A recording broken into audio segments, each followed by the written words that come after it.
Heat wave is a medical emergency. 67 people have died in one single day. Large parts of India are getting baked under intense heat waves. Across North India, roads are empty by afternoon. Air conditioners are wheezing like exhausted marathon runners. You heard that right. For millions of outdoor laborers, staying inside is not an option, forcing them to risk their lives in the blistering suns. क्या सच में heat wave की वजह से आदमी की मृत्यु हो सकती है? बिल्कुल, ये बिल्कुल सही है। 40 डिग्री सेल्सियस से ज़्यादा जब बॉडी टेम्परेचर हो जाता है तो बॉडी का नेचुरल कूलिंग सिस्टम काम करना बंद कर देता है। लार्ज सिचुएशन उसके अंदर किडनी और हार्ट कॉम्प्लिकेशन भी हो जाते हैं, तो ये जानलेवा भी साबित होता है। कई लोग बोलते हैं मुझे तो गर्मी की आदत है, वो ही सबसे पहले डिहाइड्रेशन और इसकी कॉम्प्लिकेशन को फेस करते हैं। आम पन्ना पियेंगे तो आपको लू नहीं लगेगी। सिर्फ पानी पीना ही हीट स्ट्रोक का इलाज नहीं है। गर्मी अब से एक मौसम नहीं रहा, ये धीरे धीरे बहुत बड़ा खतरा जो है वो बनता चला जा रहा है और हीट वेव की वजह से ये जो समस्या है वो बहुत ही खतरनाक होती चली जा रही है। सो हेलो हाय नमस्कार, this is me RJ Gracie और आज हम जानेंगे कि हीट वेव कितना खतरनाक है हम सभी के लिए और कैसे इससे बचा जा सकता है। और इन सारे सवालों के जवाब जो है वो आज हमें देने वाले हैं डॉक्टर शशांक शर्मा सर। नमस्कार सर। नमस्कार जी सर, तो गर्मी बहुत ज़्यादा बढ़ चुकी है और हीट वेव जो है ये बहुत बड़ी बीमारी जो है वो बनकर निकल के आ रही है। तो सबसे पहले तो हम आपसे सर सामान्य में यही जानना चाहेंगे कि हीट वेव आखिर होती क्या है? हीट वेव जैसे जो अपन आम भाषा में बोलते हैं लू, तो उसमें क्या होता है ये सामान्य गर्मी से इसलिए अलग है कि इसमें टेम्परेचर 40 डिग्री सेल्सियस से ज़्यादा बॉडी का हो जाता है। इस वजह से क्या है, इलेक्ट्रोलाइट डिस्टर्बेंस, सोडियम पोटेशियम इनका डिस्टर्बेंस हो जाता है। उस वजह से आदमी को कन्फ्यूजन, कई बार दौरे भी पड़ सकते हैं और ज़्यादा से ज़्यादा इन द लार्ज सिचुएशन उसके अंदर किडनी और हार्ट कॉम्प्लिकेशन भी हो जाते हैं, तो ये जानलेवा भी साबित होता है हीट स्ट्रोक। जी सर, बहुत बहुत शुक्रिया इस जानकारी के लिए। लेकिन मेरा सवाल यहाँ पे ये है कि गर्मी जो है ये इस लेवल की बढ़ चुकी है कि लोग ये कहते हैं कि इसकी वजह से जान जा सकती है, जैसा कि आपने बताया। तो क्या सच में हीट वेव की वजह से या लू लगने की वजह से आदमी की मृत्यु हो सकती है? बिल्कुल, ये बिल्कुल सही है। लोग इसको बहुत नज़रअंदाज कर देते हैं, बट हीट स्ट्रोक एक इतनी बड़ी प्रॉब्लम है ड्यू टू अर्बनाइजेशन और ये, तो उस वजह से क्या है कि 40 डिग्री सेल्सियस से ज़्यादा जब बॉडी टेम्परेचर हो जाता है तो बॉडी का नेचुरल कूलिंग सिस्टम जैसे अपना पसीना आना, तो वो सारा काम करना बंद कर देता है। तो उस वजह से क्या होता है, तो बॉडी अपने आप ठंडी नहीं हो पाती, तो उस वजह से अंदर की इलेक्ट्रोलाइट्स, कार्डियक डिस्टर्बेंस, अपन को दौरा आना, ये सब बहुत कॉमन हो जाता है। तो इस वजह से लोगों में अवेयरनेस बहुत ज़्यादा होनी चाहिए कि हीट स्ट्रोक कितना जानलेवा है और इससे बचना कितना ज़रूरी है। तो जो लोग ये कहते हैं कि मुझे गर्मी नहीं लगती, वो शायद इस बात से अब रिलेट करेंगे कि गर्मी सबको लगती है और ये जो आप इग्नोर कर देते हो ये बोल के कि गर्मी नहीं लगती, ये सच में जानलेवा जो है वो हो सकती है। बिल्कुल बिल्कुल, कई लोग बोलते हैं मुझे तो आदत है, मुझे तो गर्मी की आदत है। ये सिर्फ आदत नहीं, ये काफ़ी सीरियस हो सकती है। जो लोग ऐसा कहते हैं कि हमें इस चीज़ की आदत है, वो ही सबसे पहले डिहाइड्रेशन और इसकी कॉम्प्लिकेशन को फेस करते हैं। तो सबसे ज़्यादा अवेयरनेस फैलाना इसलिए ही ज़रूरी है कि लोग अपने बेसिक हेडेक और बेसिक डिजीनेस या फटीग को इग्नोर नहीं करें। जी सर, तो सर सबसे पहले जब आपको हीट वेव आता है या अगर लू लगती है तो सबसे पहले कौन से हमारे बॉडी पार्ट में ये रियलाइजेशन आता है कि नहीं अब हमें जो है वो लू लग चुकी है? सबसे प्राइमरी सिम्टम जो आते हैं सबसे पहले तो वो आपको कन्फ्यूजन होने लगेगा, आपको चक्कर आएंगे, हेडेक होगा, जो अपन बिल्कुल इग्नोर कर देते हैं कि हाँ ये तो नॉर्मल हेडेक है। बट इस वजह से क्या होता है कि जब हेडेक, डिजीनेस, कन्फ्यूजन होना चालू होता है तो ये आपके प्राइमरी सिम्टम होते हैं। इसके बाद धीरे धीरे करके आपका बॉडी टेम्परेचर बढ़ता जाएगा, आपके इलेक्ट्रोलाइट्स ख़त्म होते जाएंगे, बिकॉज पसीने में भी इलेक्ट्रोलाइट्स निकलते हैं। तो सबसे ज़्यादा जो ब्रेन को इफ़ेक्ट करता है वो है सोडियम, नमक, जिसको अपन नमक बोलते हैं नॉर्मल भाषा में। तो उस वजह से जब ये डिप्लीशन होने लगता है तो बॉडी का जो नेचुरल कूलिंग सिस्टम है वो रेगुलेट नहीं कर पाता है। तो इस वजह से क्या है कि जितने भी कॉम्प्लिकेशंस आते हैं वो सबसे पहले जो स्टार्ट होता है वो अपना नेचुरल इलेक्ट्रोलाइट्स की वजह से होता है। तो आप भी ध्यान रखें इस बात का और अपना जो है वो खासा ख्याल रखें क्योंकि मौसम जो है वो बहुत ही ज़्यादा बदल रहा है और इस बार गर्मी जो है वो पिछली साल से बहुत ज़्यादा पड़ रही है। सर इस पर आपकी क्या राय है? अब एज़ पर एक्सपर्ट्स, जिस तरीके एक्सपर्ट्स बताते हैं कि ड्यू टू इंक्रीज अर्बनाइजेशन जो सिटीज़ बढ़ती जा रही हैं, अपना जो ट्रीज़ हैं, जो ट्रीज़ कटते जा रहे हैं, अपना जो फॉरेस्टेशन, वेजिटेशन कम होता जा रहा है, इस वजह से अपना हीट वेव और हीट वेव की ड्यूरेशन ये बढ़ता जा रहा है। तो इस वजह से क्या हो रहा है कि रात में भी टेम्परेचर उतना लो नहीं हो पाता जितना होना चाहिए नेचुरली। तो उस वजह से क्या होता है, बॉडी को भी रिलैक्सेशन नहीं मिल पाता है, बॉडी का टेम्परेचर भी कम नहीं हो पाता है। तो इस वजह से क्या होता है कि हीट वेव इसलिए हानिकारक होता जा रहा है धीरे धीरे। जी सर, बहुत बहुत शुक्रिया इस जानकारी के लिए। सो अगर आपको भी ये लग रहा है कि आप इससे प्रोटेक्ट हो सकते हैं तो आप पूरी तरह से गलत हैं। थोड़ी सी सावधानियां आपको रखनी होगी, जिस प्रकार आप जो है इस गर्मी जैसी बीमारी से या हीट वेव जैसी खतरनाक बीमारी से बच सकते हैं। वैसे सर कौन कौन सी सावधानियां हमें इसमें रखनी चाहिए? मेन सावधानी सबसे पहले अपन को बेसिक जितने भी आपके सिम्टम्स हैं, हेडेक, फटीग, अगर आप बाहर काम कर रहे हैं, आपका बाहर जाना हो रहा है, तो मेन आपका हेडेक, फटीग, तो सबसे पहले आपको जो ध्यान देना है, आपको हाइड्रेशन का ध्यान देना है कि पानी पीना है सबसे ज़्यादा। पीक आवर्स में बाहर निकलना अवॉइड करें, लाइक 12 to 4 PM आप बाहर निकलना अवॉइड करें। सबसे ज़्यादा जिनका अपन को ध्यान रखना है वो हैं बच्चे, बुज़ुर्ग और डायबिटीज़ और हार्ट कॉम्प्लिकेशन वाले जो पेशेंट्स हैं, उनका सबसे ज़्यादा ध्यान रखना है सबसे पहले, क्योंकि वो ही हैं जो सबसे पहले हीट स्ट्रोक का मरीज़ बनते हैं। वेल सर, हर बीमारी के साथ हम भारतवासी कुछ ना कुछ मिथ जो है वो कनेक्ट कर लेते हैं कि अगर आप ज़्यादा पानी पिएंगे तो आपको गर्मी नहीं लगेगी। इस पर आपकी क्या राय है? नहीं, ऐसा नहीं है। बहुत लोग बोलते हैं जैसे कि एसी में जाने से हमें हीट स्ट्रोक हो गया, या हमने आज ये नहीं खाया तो इस वजह से हो गया। ऐसा नहीं है। मेन जो आपको जो दिक्कत देता है वो एसी नहीं, बट जो एक्सट्रीम टेम्परेचर है उस वजह से होता है। जी। तो जो अपना 40 डिग्री सेल्सियस से जब ऊपर चला जाता है तो that is the main reason, वही रीज़न है जिस वजह से आपको सारे कॉम्प्लिकेशंस होते हैं।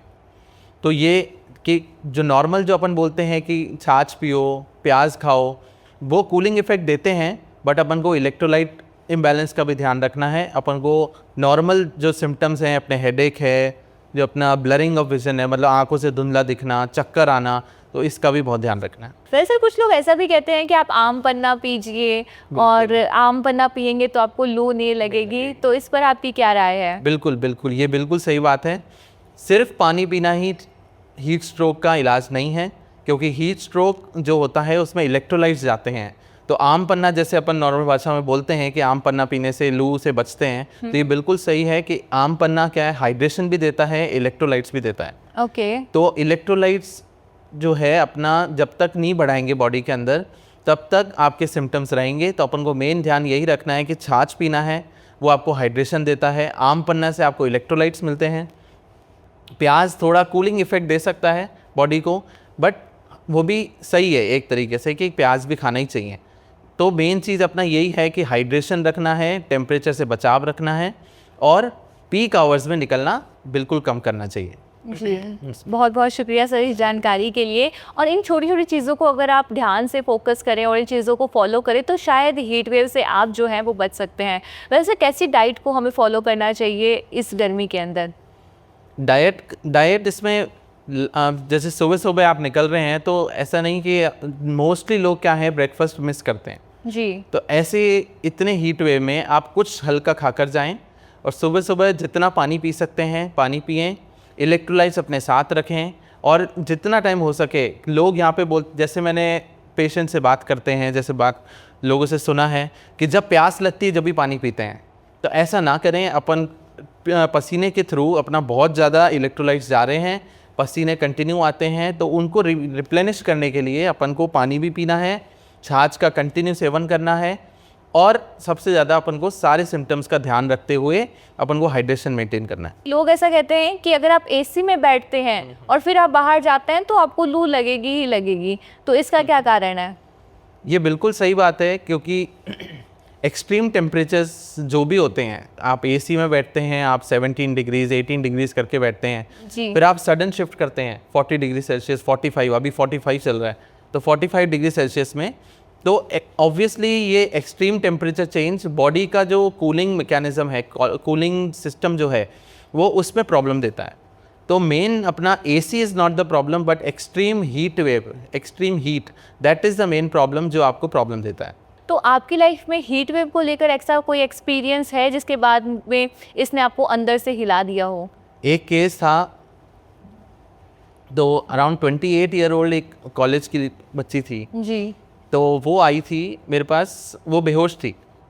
अब पेशेंट बेहोश आता है तो अपन सबसे पहले सोचते हैं कि उसको हाइपोग्लाइसीमिया मतलब शुगर कम हो गया है बॉडी के अंदर, तो पेशेंट का शुगर एकदम ठीक था।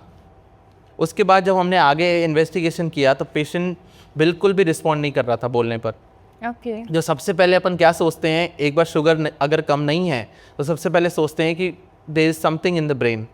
तो ब्रेन के अंदर जब अपन ने देखा तो there was no stroke, there was nothing. फिर जब हमने इलेक्ट्रोलाइट्स करवाए तो इलेक्ट्रोलाइट्स बहुत ज़्यादा डिप्लीटेड थे, लाइक सोडियम में भी डेफिशिएंसी थी, पोटेशियम के अंदर भी डिस्टर्बेंस थी। फिर उसके बाद जब हमने यूरिन मायोग्लोबिन किया तब पता चला कि our kidney started to fail. अब उसका क्या रीज़न हो सकता है, तो जब हीट वेव ज़्यादा हो जाता है तो muscle start to break, muscle break करने लग जाते हैं। तो मसल ब्रेक करने से यूरिन में जब जाते हैं तो वो किडनी पे सबसे ज़्यादा असर करता है। वो स्टार्टिंग होता है मल्टी ऑर्गन फेलियर का, जब फिर वो किडनी जब इन्वॉल्व हो जाती है फिर धीरे धीरे पोटेशियम की वजह से हार्ट भी इन्वॉल्व हो जाता है। तो पेशेंट को हमने ट्राई किया कि उसको कॉन्शियसनेस गेन हो। पेशेंट ने कॉन्शियसनेस गेन भी किया बट उसके ऑर्गन्स फेल करने लग गए थे। तो जब किडनी फेल होने लगा तब उसका हार्ट भी इन्वॉल्व हो गया, तो उसको अरिथमिया जिसको बोलते हैं अपन हार्ट बीट ऊपर नीचे होना, इरेगुलर हार्ट बीट। तो जब हार्ट भी इन्वॉल्व हो गया तो वो मल्टी ऑर्गन फेलियर में जाके पेशेंट कुडंट सर्वाइव। तो हम ये कह सकते हैं कि लू लगने से आपकी किडनी भी फेल हो सकती है और आपके मल्टी ऑर्गन्स जो है वो भी फेल हो सकते हैं। तो अगर हम इसे इग्नोर कर रहे हैं या अगर हम इसे हल्के में ले रहे हैं तो हम पूरी तरह से यहाँ पे गलत हैं। बिल्कुल सही, बिल्कुल सही। ये वाला हीट स्ट्रोक जो है अपन बहुत, जैसे नॉर्मल हेडेक, अपन सबको नॉर्मल हेडेक होता है, तो बाहर जा रहे हैं अपन को नॉर्मल हेडेक हो रहा है, थकान हो रही है, अपन यही सोच लेते हैं कि हाँ ठीक है आज काम है, आज गर्मी ज़्यादा हुई, पसीने बहुत आए, अपन थक गए।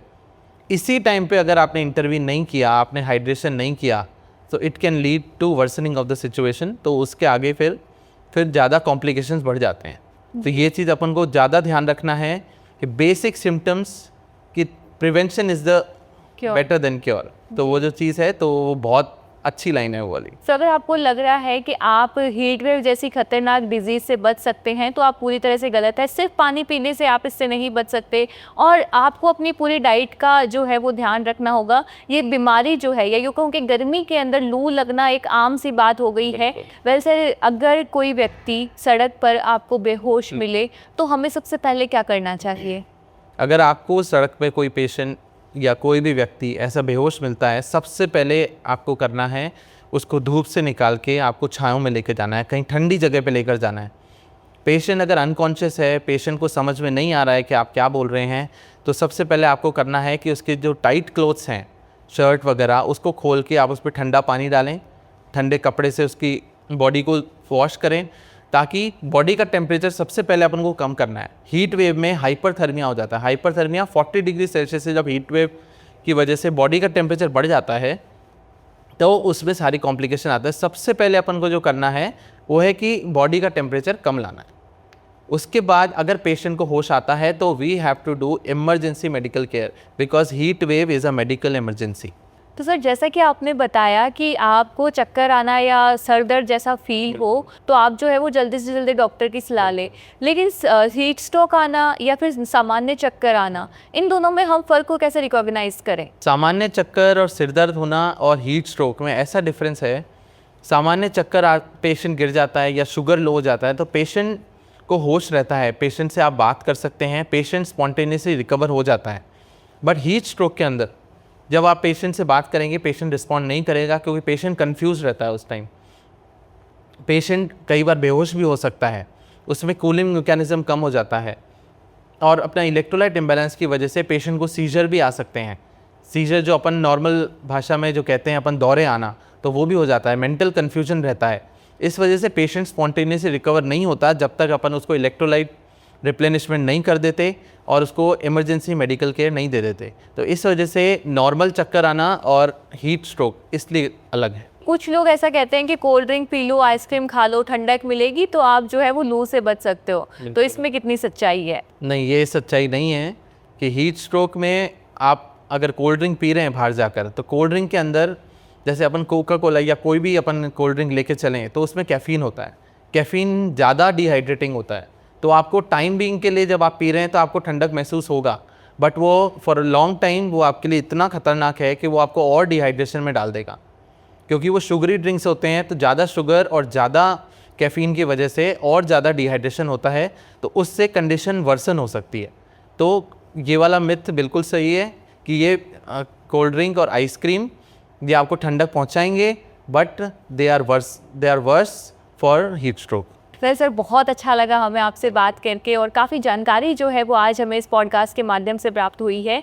तो इसी के साथ आप जाते जाते हमारी पब्लिक को एक मैसेज देना चाहेंगे तो वो क्या होगा? बिल्कुल, हीट वेव जो अपन अभी नौतपा में चल रहे हैं, तो जो बोल रहे हैं जो एज पर एक्सपर्ट्स वो 5 जून 6 जून तक नौतपा रहेगा। अपन को मेन ध्यान जो रखना है, आपको हाइड्रेशन मेंटेन करना है, सूती कपड़े पहने, लाइट कलर्स पहने, जितना हो सकता है लाइट कपड़े और एयरी क्लोथ्स पहने। 12 to 4 ये बस 4 घंटे का जो टाइम पीरियड है जब पीक वेव रहता है, उसमें आप बाहर जाना अवॉइड करें। अगर फिर भी काम की वजह से अगर आपको बाहर जाना है, अपने पास बॉटल रखें, अपना इलेक्ट्रोलाइट्स का मेंटेन रखें, ORS अपने साथ रखें। 12 से 4 वाला पीक जो टाइमिंग है, इसको अवॉइड करते हुए आप अपना रेगुलर काम कर सकते हैं। और आपको हेडेक, फटीग, थकान, आपको चक्कर आ रहे हैं, तो इसको बिल्कुल इग्नोर नहीं करना है। Seek emergency medical care, because आगे अगर ये चीज़ बढ़ जाती है, अगर आपके इन ऑर्गन्स इन्वॉल्व हो जाते हैं, तो फिर वो बहुत लेट हो जाता है। तो जितना जल्दी आप मेडिकल केयर सीख करेंगे, उतना जल्दी आप रिकवर कर पाएंगे। जी सर, बहुत बहुत शुक्रिया। वेल, इस पॉडकास्ट के माध्यम से आप सभी से भी एक छोटी सी रिक्वेस्ट हम करना चाहेंगे कि ये पूरी तरह से एक वार्निंग है कि आप अपना खासा ख्याल रखें, खूब सारा पानी पिए, हल्के कपड़े पहने और अपने घर वालों का खासा ख्याल रखें। वेल सर, बहुत बहुत शुक्रिया यहाँ आने के लिए और अपना कीमती वक्त हमें देने के लिए। Thank you so much. नमस्कार।